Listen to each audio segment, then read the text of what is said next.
Hallelujah. तो आज हम सीखेंगे हमारे जीवन में आने वाली परीक्षाओं के विषय में।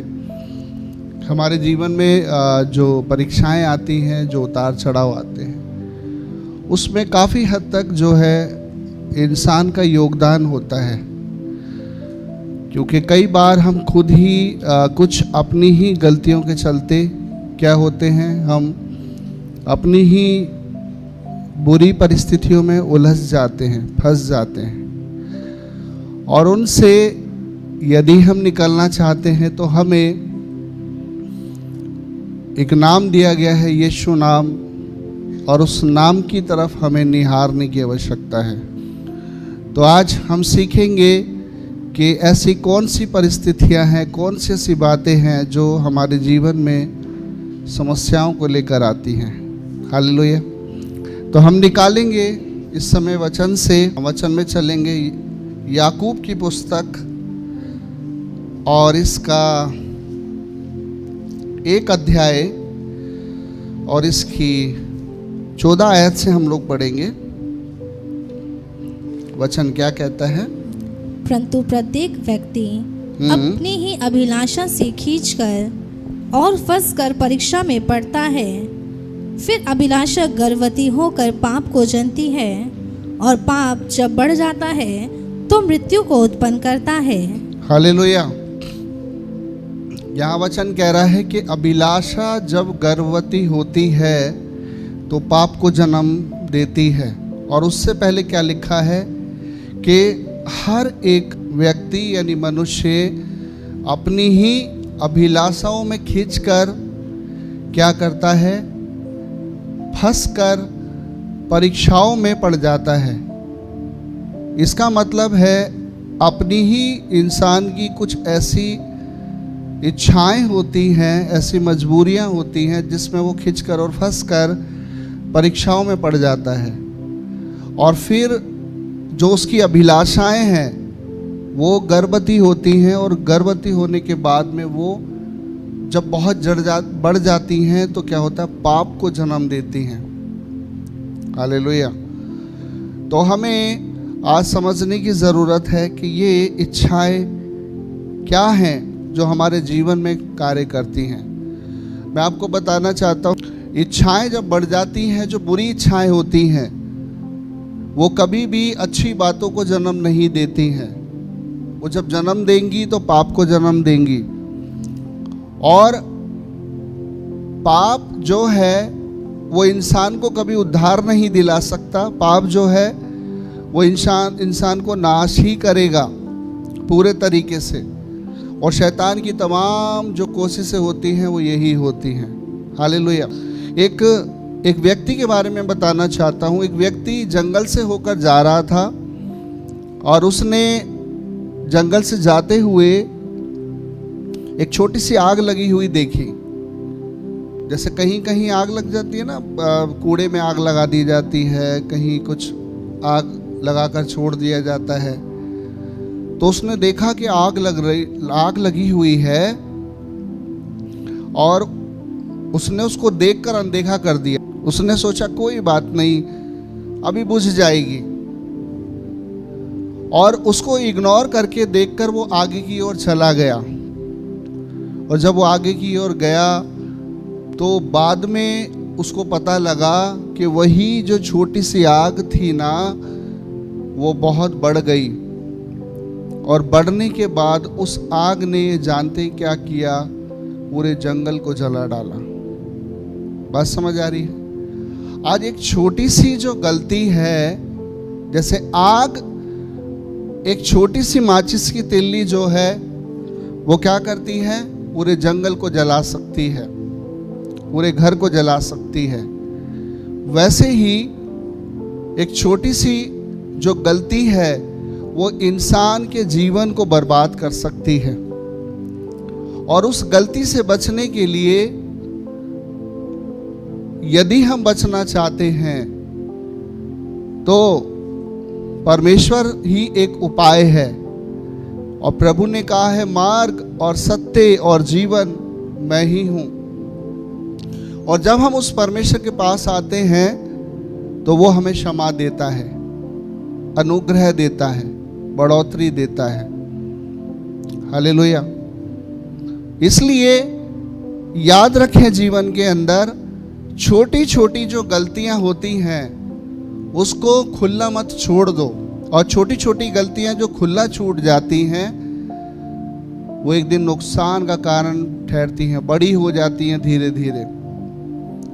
अभी कुछ समय पहले मैं एक परिवार में गया और मैंने उस परिवार में देखा, और ये कुछ समय पहले की नहीं कहूँगा, बहुत साल पहले की कहूँगा। और जो है एक माता पिता बैठे हुए हैं मीटिंग के अंदर, और मैं कॉटेज मीटिंग ले रहा था, और बच्चा जो है वो क्या कर रहा है, छोटा सा बच्चा है, और वो क्या कर रहा है, अपनी मम्मी को ऐसे हाथों से मार रहा है, और बदतमीजी कर रहा है, गालियां दे रहा है, मतलब कुछ भी बोल रहा है। और भी लोग बैठे हुए हैं, तो अब मेरा वचन भी डिस्टर्ब हो रहा है। अब मैंने कहा नए लोग हैं, बोलना अच्छा नहीं लगता। तो उसका जो चाचा बैठा हुआ है वो भी हंस रहा है, और वो कह रहा है और मार और मार और मार, और वो उस बच्चे को बढ़ावा दे रहा है, उसको रोक नहीं रहा। उसको वो ये नहीं कह रहा कि बेटा आपकी मम्मी है, इसको मत मारो, ऐसे नहीं मारना चाहिए। बच्चे को अच्छी सलाह देनी चाहिए थी, लेकिन वो क्या कर रहा है, और मारो और मारो, हाँ मार, अच्छा लग रहा है। और वो बच्चा गालियां भी दे रहा है और मार भी रहा है। और यकीन माने इस बात को काफ़ी लंबा समय हो गया, और मैं अब जो कुछ समय बाद वहाँ पर, अभी कुछ समय पहले मैं फिर गया तो वो परिवार फिर आया हुआ था। वो समय गुजर गया, अब वो बच्चा बड़ा हो गया, और वो बच्चा क्या है, आज और भी बिगड़ गया है, और वो बच्चा आज नशे करता है।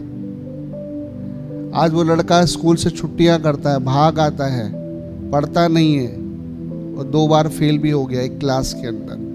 अब जरा सोचो, आज उसके माँ बाप जब मेरे पास आए, मतलब कुछ समय पहले जब मैं गया, तो उसके माँ बाप ने मुझसे एक बात बोली, भैया इसके लिए प्रार्थना कर दो, ये बहुत बिगड़ गया है, ये सुनता नहीं है, स्कूल से बंक मारता है और अब नशे करता है। तो मेरे मुंह से एक ही बात निकली, अब पछताए का होए जब चिड़िया चुग गई खेत। है, अब मैं उनको क्या बोलूं, एक प्रचारक होने के नाते मैं बस यही समझा सका उनको। मैंने कहा देखो, मुझे याद है इतने समय पहले जब मैं आया था, और ये 7-8 साल पहले की बात है, तो मैंने कहा इसी बच्चे को आप लोग बढ़ावा दे रहे थे, और आपको वो मार रहा था, और आप बैठे हुए थे, और मुझे बहुत याद रहती है पुरानी बातें। मैंने कहा वो मार रहा था, आप मार खा रहे थे, गालियां भी सुन रहे थे। उसी समय यदि आपने इसको रोक दिया होता तो आज ये बच्चा नशे नहीं कर रहा होता, स्कूल से बंक नहीं मार रहा होता, 2 साल की क्लास में फेल नहीं हो रहा होता, आज ये कुछ और बन चुका होता। उसकी नाकामयाबी में आपका 101% आपका हाथ है। आज मैं आपको यही बताना चाहता हूं, हर मनुष्य अपनी ही क्या होता है, अभी मैंने वचन में क्या पढ़वाया था कि अपनी ही अभिलाषाओं में क्या खिंचकर और फंसकर परीक्षाओं में पड़ जाता है। हालेलुया। यानी आप उन बातों को क्या कर रहे हैं, मौका दे रहे हैं, आ बैल मुझे मार। आप वचन में पढ़ते हैं और सीखते हैं क्या सही है और गलत है, लेकिन उसके बावजूद भी ये बाइबल कई लोगों को कथा लगती है, कहानियाँ लगती हैं। चर्च में जब आते हैं तो आपको लगता बहुत अच्छा वचन था आज का, लेकिन आपने उस वचन को कितना ग्रहण किया, बात ये है आपने कितना उस वचन को रिसीव किया, कितना उस वचन पर अमल किया। मैं आज आपको बताना चाहता हूँ, ये वचन जो है, जो आप सुन रहे हैं, ये वचन सुनने की चीज़ नहीं है, मज़े लेने की भी चीज़ नहीं है।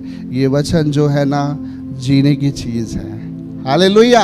और इस वचन को यदि आपने आज अपने जीवन में इस करके ग्रहण कर लिया कि इस वचन को जो आज हम सुनते हैं, ये जो वचन हमारे आर पार जाता है, ये जो वचन हम सुन रहे हैं, ये वचन हमारे जीवन को बदल रहा है। आज से हम इस वचन को सुन तो रहे ही हैं, लेकिन आज से इसी समय से हम इस वचन को जीना आरंभ करेंगे।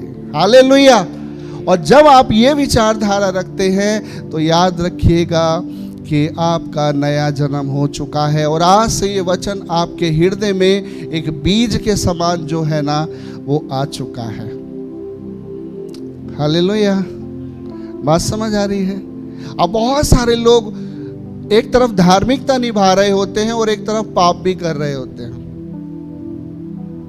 और इसको हम बाइबल से बहुत अच्छे से पढ़ेंगे। हम निकालेंगे प्रेरितों के काम की पुस्तक और इसका 5 अध्याय और इसकी पहली आयत से, और इसको हम पढ़ेंगे और देखेंगे किस प्रकार से एक तरफ धार्मिकता है और एक तरफ पाप है जो इंसान को नष्ट कर सकता है। हनन्याह नामक एक मनुष्य और उसकी पत्नी सफीरा ने कुछ भूमि बेची और उसके बाद उसके दाम में से कुछ रख छोड़ा, और यह बात उसकी पत्नी भी जानती थी। और एक दिन और उसका एक भाग लाकर प्रेरितों के पांव के आगे रख दिया।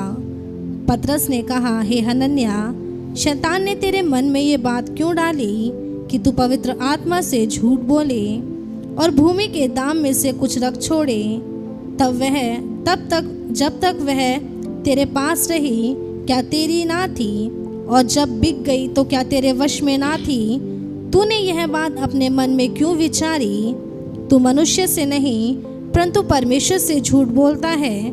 ये बातें सुनते ही हनन्याह गिर पड़ा और उसके प्राण छोड़ दिए, और सब सुनने वालों पर बड़ा भय छा गया। फिर जवानों ने उठकर उसकी अर्थी बनाई और उसे बाहर ले जाकर गाड़ दिया।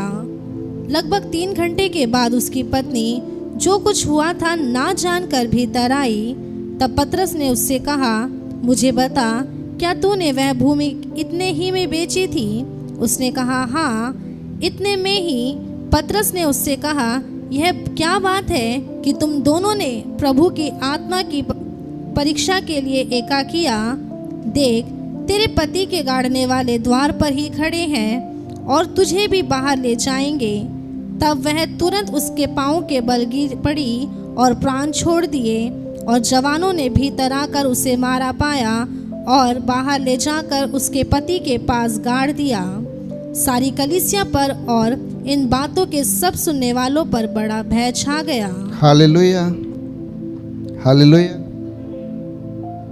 हम यहाँ देखते हैं 2 पति पत्नी के बारे में, और पति का नाम हनन्याह है और पत्नी का नाम सफीरा है। अब ये दोनों ने ज़मीन जो है ना, अपने गांव की जो ज़मीन थी उसको बेचा, और इन्होंने सोचा हम परमेश्वर के राज्य के लिए देंगे इसको, और ये परमेश्वर के राज्य के लिए जो ज़मीन है इस्तेमाल की जाएगी, ये धन इस्तेमाल किया जाएगा। और ये दोनों उस धन को लेकर के आते हैं, और उस समय जो प्रेरित थे, पतरस, यूहन्ना और जो जितने भी प्रेरित थे, मती वगैरह, ये सब जो है मिलकर सेवा करते थे, और लोग इनके चरणों में लाके बहुत सारा धन दे दिया करते थे ताकि वो सेवा में इस्तेमाल हो और गरीबों के लिए इस्तेमाल हो। और इन लोगों ने क्या किया, पति पत्नी ने, हनन्याह सफीरा ने, यही सोच के ज़मीन बेची और ला कर के क्या किया, उसका आधा भाग, कितना भाग, आधा भाग, और क्या किया, प्रेरितों के चरणों में रख दिया। अब देखो, एक प्रेरित जो है वो परमेश्वर की आत्मा में होकर चलता है।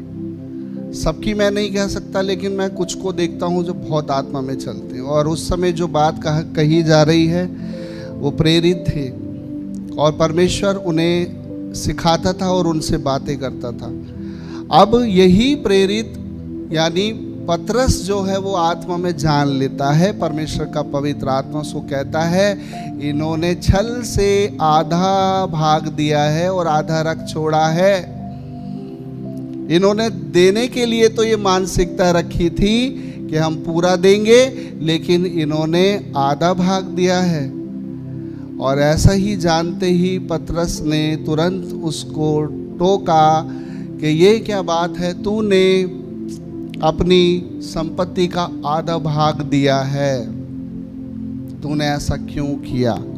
और जैसा ही ये बोला वो हनन्याह कांपने लगा और उसको अटैक पड़ा, पवित्र आत्मा की जो है ना मार पड़ी और उसी समय उसने प्राण छोड़ दिए। आप ध्यान से सुनिएगा, यहाँ पर पति जो है वो गलती कर रहा है, वो गलती कर रहा है, ठीक है, बात समझ आती है। लेकिन पति तो सोना और पत्नी सुहागा, यानी पत्नी भी कम नहीं है। पत्नी क्या कर रही है, पत्नी ने उसी समय पत्नी आई तो अभी उसके गाड़ने वाले आकर द्वार पर ही खड़े हैं, पति को गाड़ कर आए हैं। और पत्नी जो क्या कर रही है, आकर के उसने आकर के जब बात करी तो उससे भी पूछा गया, क्या तुमने अपनी जमीन इतने ही में बेची थी? तो वो क्या जवाब दे रही है, हाँ स्वामी, हे प्रभु के जन, हमने इतने में ही बेची थी। तब पतरस को और गुस्सा आया कि तुमने इंसान से नहीं पवित्र आत्मा से झूठ बोला है।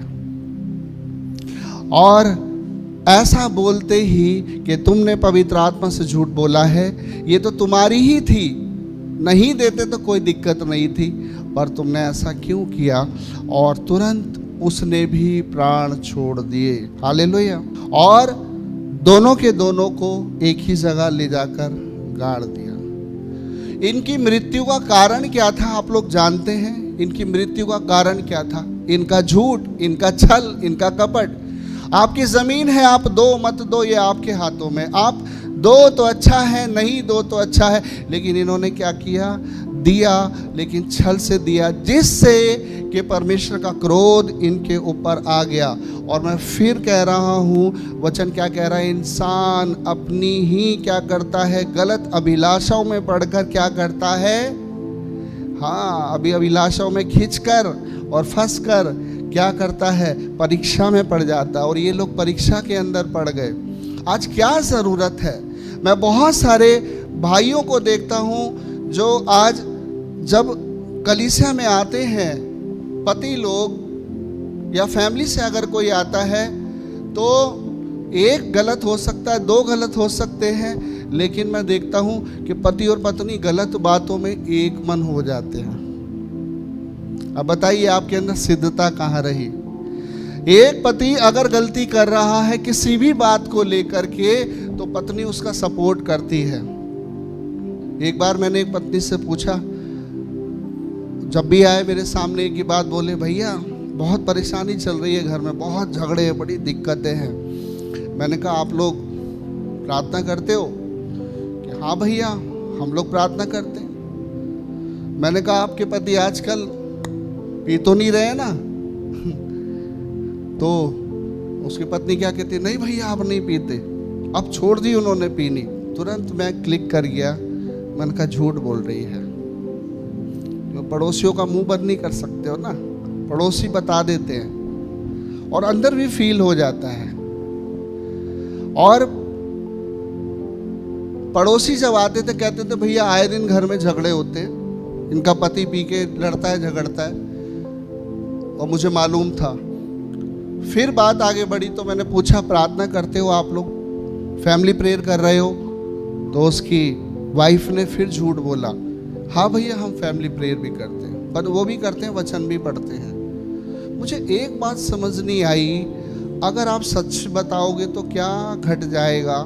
सच बताते तो आज वही पति जो पी रहा है, शायद मैं बैठकर उनके लिए प्रार्थना करता, मैं उपवास करता, तो सच बोलने से शायद आज उनका जीवन बदल जाता। लेकिन उन्होंने बोला तो झूठ ही बोला। पत्नी गलती कर रही है, मतलब पति गलती कर रहा है तो पत्नी भी गलती कर रही है, वो भी झूठ बोल रही है। अरे भैया सच बोल दो, भैया मेरी भी प्रार्थना अच्छी नहीं चल रही है, उनकी भी प्रार्थना अच्छी नहीं चल रही है, पीते भी हैं, झगड़ा भी करते हैं, मारपीट भी करते हैं, भैया आप उनके लिए प्रेयर करना। तो शायद मेरे को जचता और परमेश्वर को भी जचता, और उसके लिए शायद मैं अपनी टीम को बोलता, अपने चेलों को बोलता, बेटा मिलकर सब प्रेयर करो, मैं भी प्रेयर करूंगा, वो घर खराब नहीं होना चाहिए। लेकिन उनके झूठ बोलने के चलते क्या हुआ, वो एका उन्होंने की और मेरे को लगा सब ठीक है, कोई बात नहीं। लेकिन जब उन्होंने झूठ बोला तो मुझे पता लग गया मैंने कहीं सुधरना नहीं चाहते, तो चलने दो गाड़ी जैसे चल रही है। तुम इंसान तो इंसान, अगुओं से तो अगुओं से, परमेश्वर से भी झूठ बोल रहे हो। सच्चाई बताने में क्या जाता। मैंने भी पेन नहीं लिया और उस घर के जो हालात है ना, आज भी डमरू बज रहा है उनके घर के अंदर और उसको रोकने वाला कोई नहीं, क्योंकि उस बात को बढ़ावा देने वाले वो खुद हैं। वो उस बात से निकलना नहीं चाहते क्योंकि वो दोनों के दोनों एक मन हैं और वो नहीं चाहते हमारे बच्चों का भविष्य अच्छा हो, हमारे पति पत्नी का भविष्य अच्छा हो। आज अपने जीवन में पाप को मत पालो, उन अभिलाषाओं को मत पालो जो एक दिन आपका नुकसान कर सकती हैं, आपको दिक्कत में ला सकती है। हनन्याह सफीरा से सीख लो, परमेश्वर से। अरे इंसान से झूठ बोलो तो बोलो, परमेश्वर से झूठ क्यों बोलते हो? नहीं आना परमेश्वर के सामने मत आओ, नहीं आपको भेंट देनी है मत दो, नहीं आपको प्रार्थना करनी है मत करो, नहीं उपवास करना मत करो, नहीं चर्च आना मत आओ, लेकिन पवित्र आत्मा से मत झूठ बोलो, क्योंकि उस परमेश्वर यहोवा के हाथों में पड़ना बहुत ही भयावह बात है। मैं आपको बताना चाहता हूं। और ये जो स्थान है, ये जीवन को बदलने वाला स्थान है। अगर यहाँ से आकर भी हम अगर वचन को सुनकर अगर चले जाते हैं और सिर्फ कथा कहानी सुनकर कहते हैं आज तो भैया जी ने बड़ा अच्छा वचन दिया, मज़ा आ गया, लेकिन ये वचन मज़ा लेने की चीज़ नहीं, ये वचन जीने की चीज़ है। यहाँ से जाते हो तो ज़िंदगी लेकर जाओ, मज़े लेकर नहीं।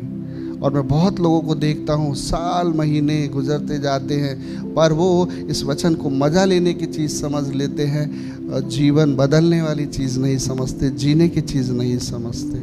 हालेलुया। अजगर को देखा है कभी? अजगर को,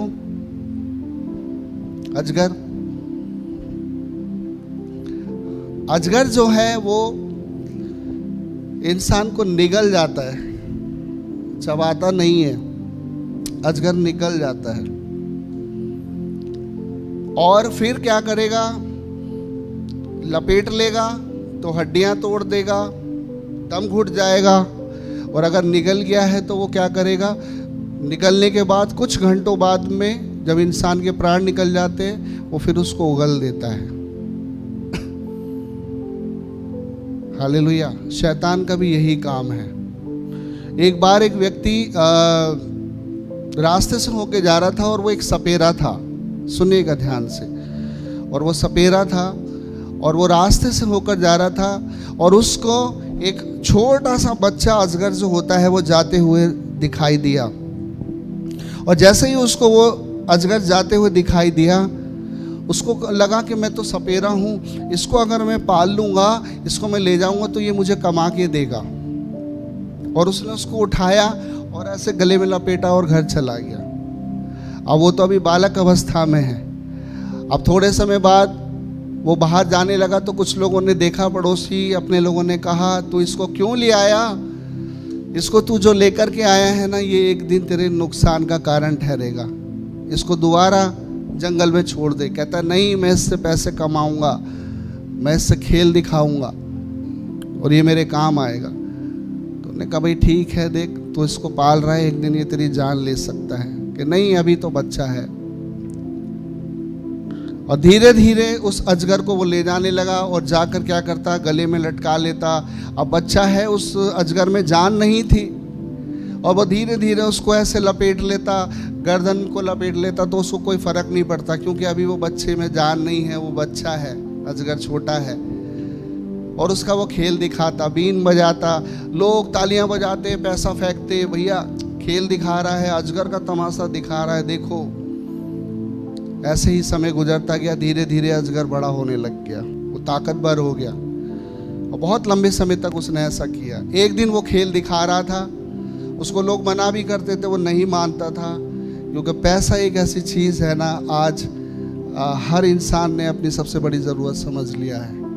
और वो एक दिन खेल दिखा रहा था, बीन बजा रहा था। उसने क्या करा, उस अजगर को अपने गले में डाला और उसने उसको लपेटना शुरू कर दिया। वो बीन बजाया जा रहा है, लोग तमाशा देख रहे हैं, तालियां बजा रहे हैं और पैसा फेंक रहे हैं। और धीरे धीरे अजगर ने क्या करा, उसको लपेटना शुरू कर दिया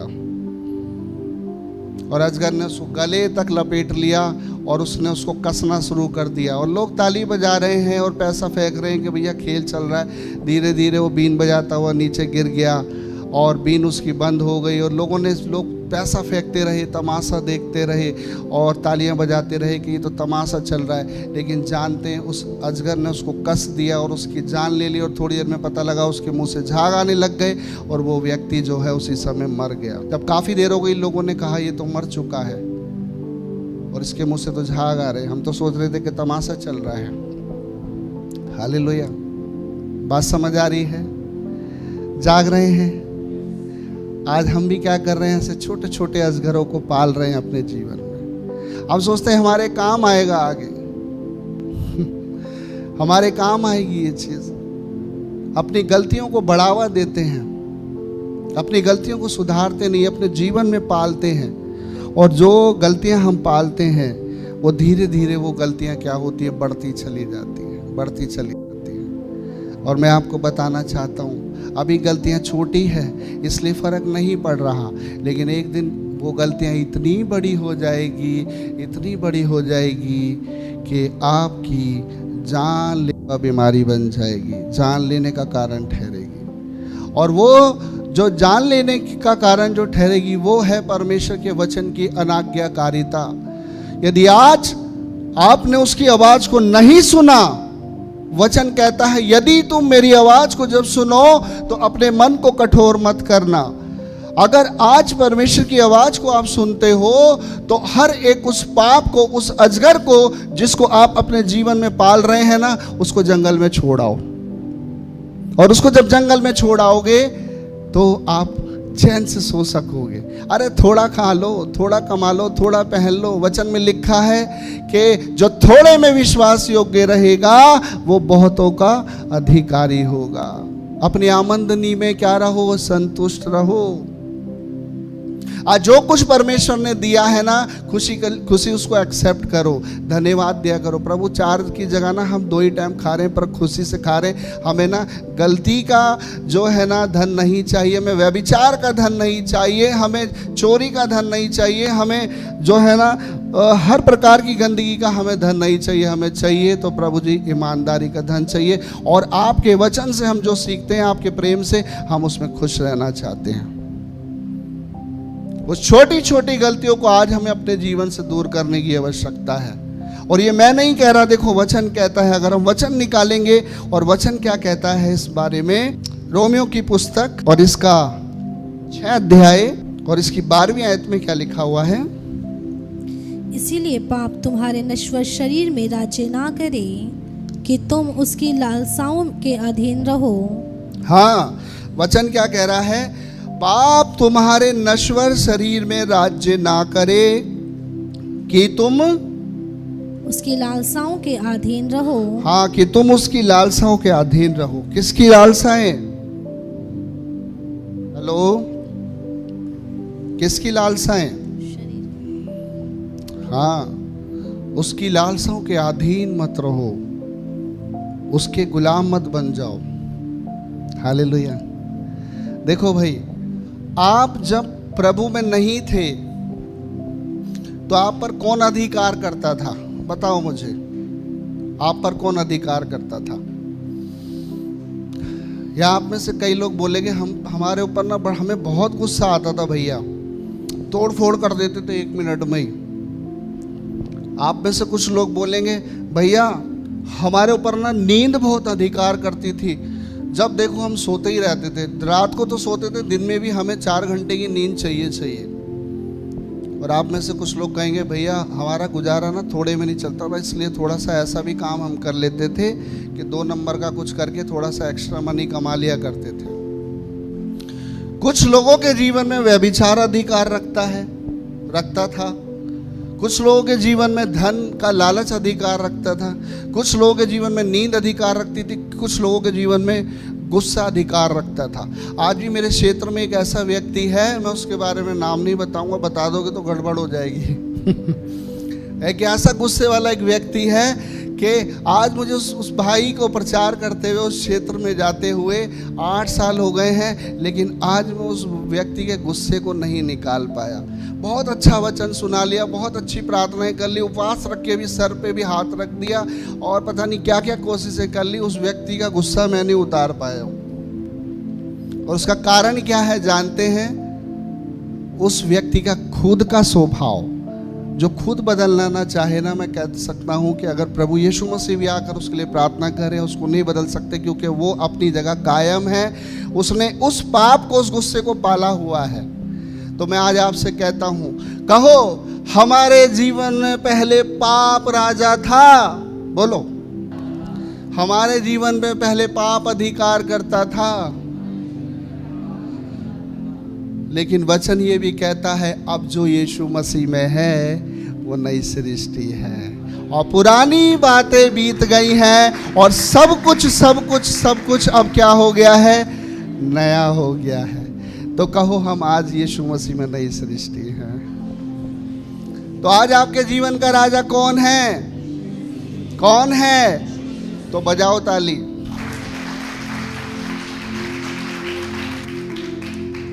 मेरे लिए मत बजाओ भाई, प्रभु के लिए बजाओ। हालेलुया। आज आपने किसको अपने ऊपर अधिकार दे दिया है? किसको?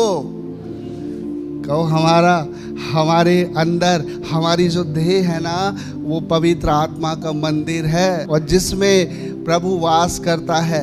अब हमारे हृदय में पाप वास नहीं करता, गुस्सा वास नहीं करता, झगड़ा वास नहीं करता, नशा वास नहीं करता और किसी प्रकार की कोई गंदगी वास नहीं करती, क्योंकि हमने अपना जीवन अपने परमेश्वर के हाथों में दे दिया है। हालेलुया। हमने अपना जीवन क्या किया है? हाँ, तो इसका मतलब क्या है?